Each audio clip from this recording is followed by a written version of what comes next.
Assalamualaikum warahmatullahi wabarakatuh.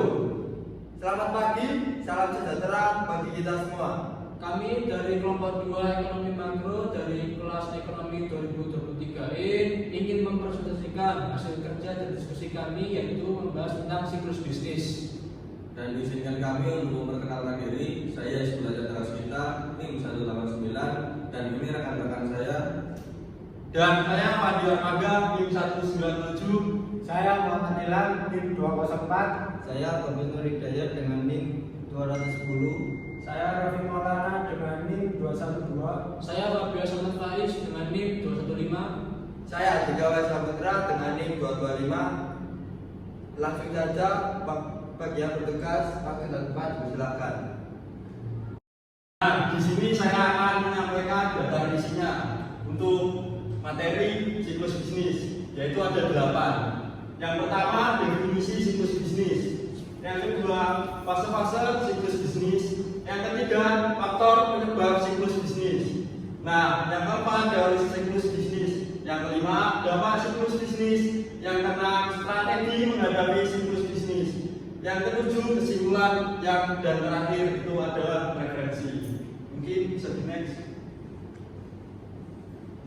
Definisi siklus bisnis. Next. Definisi siklus bisnis adalah atau fluktuasi ekonomi, adalah kenaikan dan penurunan ekonomi jangka pendek pada sebuah aktivitas ekonomi agregat dalam suatu negara. Next. Nah, mungkin fase-fase siklus pada sebuah aktivitas ekonomi agregat dalam suatu negara. Next. Nah, mungkin fase-fase siklus bisnis ini bisa dilanjutkan ke rekan saya. Selanjutnya ada fase-fase siklus bisnis. Next.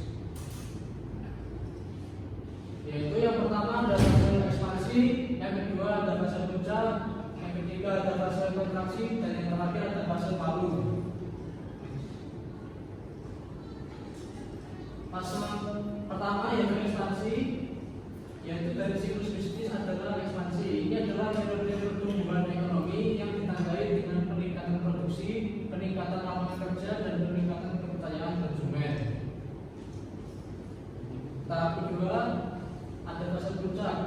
Setelah perluasan, tibalah puncaknya. Pada titik inilah kegiatan perekonomian telah mencapai output maksimalnya. Indikator ekonomi seperti PDB, lapangan kerja, dan peningkatan mencapai tingkat tertinggi. Fase ketiga ada fase kontraksi, yaitu kontraksi atau resesi adalah periode penurunan aktivitas ekonomi.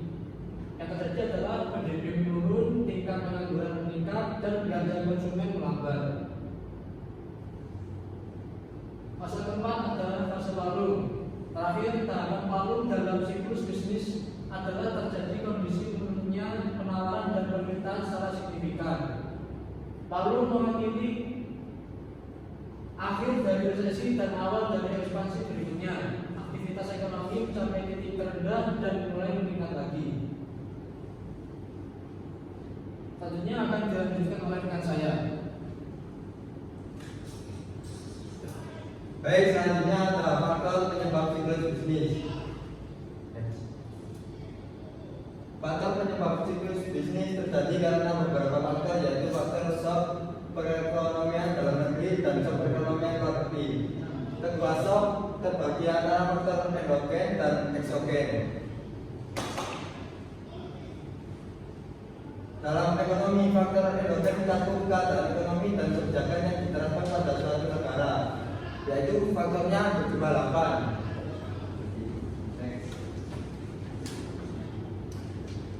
Faktor penyebab siklus bisnis yang pertama adalah ketersediaan modal. Ketersediaan modal yakni seberapa besar perusahaan atau individu memiliki keadaan ekonomi dan kebijakan yang diterapkan pada suatu negara, yaitu faktornya berjumlah 8.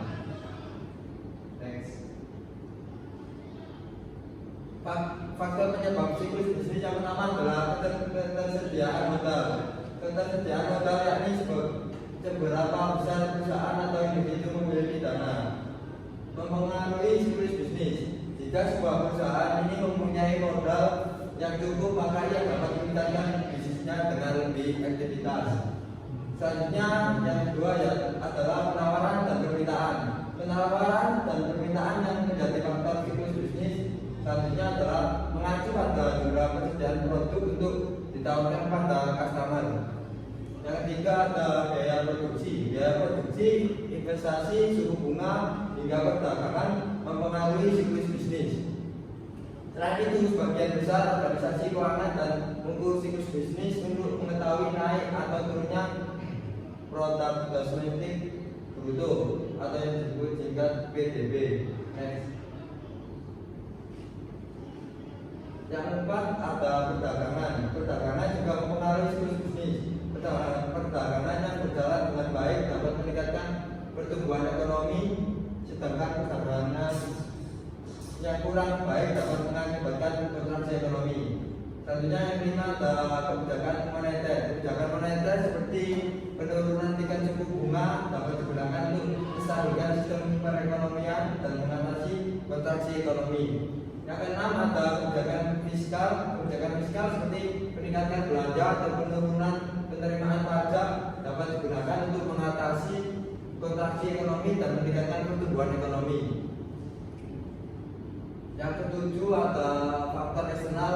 Faktor eksternal seperti perubahan teknologi, perubahan kebijakan pemerintah, dan perubahan kondisi global juga mempengaruhi siklus bisnis. Dan yang terakhir ada faktor internal. Faktor internal seperti kualitas produk, efisiensi operasional dan strategi bisnis, dan juga mempengaruhi siklus bisnis.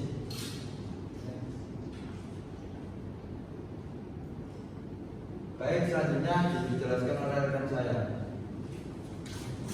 Yes. Nah, untuk apa siklus bisnis? Siklus bisnis juga dikenal sebagai siklus hidup produk-produk atau disebut product life cycle, memiliki dampak signifikan pada strategi pemasaran suatu produk. Berikut adalah beberapa dampak yang terkait dengan siklus bisnis. Tahap pengenalan, introduction. Strategi peluncuran cepat, rapid skimming strategi. Menetapkan harga tinggi dan melakukan promosi yang gencar untuk mempercepat laju penerobosan pasar. Intinya di sini kita akan berpotensi jika pasar belum mengetahui tentang produk yang akan dipasarkan. Strategi peluncuran lambat atau disebut slow skimming strategi. Menetapkan harga tinggi dan promosi rendah untuk memperoleh laba kotor per unit sebanyak mungkin. Berhasil jika sebenarnya pasar terbatas. Strategi peneras cepat atau disebut rapid penetration strategi. Menetapkan harga rendah dan promosi agresif. Strategi peneras cepat atau disebut rapid penetration strategi. Menetapkan harga rendah dan promosi agresif untuk memperoleh penerimaan pasar yang cepat dan memperoleh pangsa pasar yang besar. Strategi pemasaran yang kreatif. Menggunakan strategi pemasaran yang kreatif dan inovatif untuk meningkatkan kesadaran produk dan meningkatkan penjualan. Tahap stabil atau disebut maturity. Strategi pemasaran yang efektif. Menggunakan strategi pemasaran yang efektif untuk mempertahankan pangsa pasar dan meningkatkan keuntungan. Strategi pemasaran yang efektif. Menggunakan strategi pemasaran yang efektif untuk mempertahankan pangsa pasar dan meningkatkan keuntungan. Dan selanjutnya bisa dijelaskan oleh rekan saya. Selanjutnya yaitu strategi menghadapi siklus bisnis. Strategi menghadapi siklus bisnis melibatkan beberapa langkah yang dapat membantu bisnis Anda mengelola fluktuasi ekonomi dengan lebih efektif. Beberapa strategi yang dapat diterapkan. Yang pertama yaitu diverifikasi. verifikasi produk atau layanan Anda untuk mengurangi risiko selama fase kontraksi. Hal ini dapat membantu Anda tetap beroperasi dengan lebih stabil dan mengurangi kekayaan yang terpengaruh oleh perubahan pasar. Yang kedua yaitu perencanaan keuangan. Pertimbangan perencanaan keuangan yang baik untuk mengatasi tekanan keuangan selama fase kontraksi. Hal ini dapat membantu Anda mengatur biaya dan pendapatan dengan lebih efektif, memastikan Anda tetap beroperasi dengan lebih stabil. Oke, yang ketiga yaitu pengendalian biaya. Selama fase kontraksi, penting untuk mengendalikan biaya dengan cermat dan memastikan efisiensi operasional. Hal ini dapat membantu Anda mengurangi biaya dan pertahanan pendapatan. Yang keempat yaitu pantauan lingkungan eksternal. Pantau perusahaan dalam lingkungan eksternal seperti peraturan dan perubahan pasar dan siap untuk beradaptasi. Hal ini dapat membantu Anda mengantisipasi perubahan dan mengelola risiko yang terkait dengan perubahan pasar. Oke, selanjutnya akan dilanjutkan oleh rekan saya. Di sini saya akan menjelaskan tentang teori siklus bisnis. Ada beberapa teori siklus bisnis. Yang pertama yaitu tentang teori real bisnis cycle, yaitu teori fluktuasi yang dianggap sebagai perubahan dalam tingkat output alami atau keseimbangan dengan tetap mempertahankan konsentrasi sebagai daya acuannya.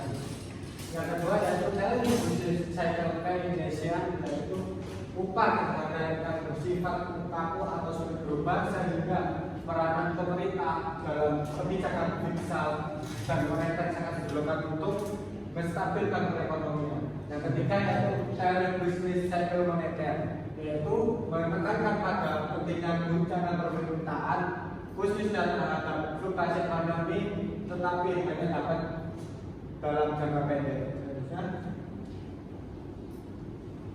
Ada beberapa faktor utama fluktuasi ekonomi. Yang pertama yaitu fluktuasi